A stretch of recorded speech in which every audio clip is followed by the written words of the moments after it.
শুনিয়া যাও রে।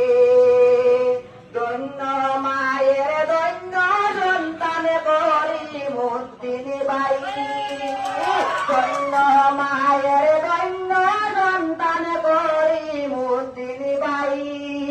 গ্রামে গঞ্জে শোনা যায় সাজু ভাইয়ের নাম রে ভাইয়ার শুনিয়া যাও রে। কাহাজারে শিলজার বাড়ি ভাইয়ের হাজরে ভারে হয়ে গ্রাম, কাহাজারে শিলজার বাড়ি ভাইয়ের হাজরে ভারে হয়ে গ্রাম। গরিব দুঃখের দরদি নেতা সবারে জানাইলাম রে ভাইয়াই শুনিয়া যাও রে। সাজু ভাই যাবে সোনা বাড়ি গাজরা খবরে ভাই জনি, সাজু ভাই যাবে সোনা বাড়ি গাজরা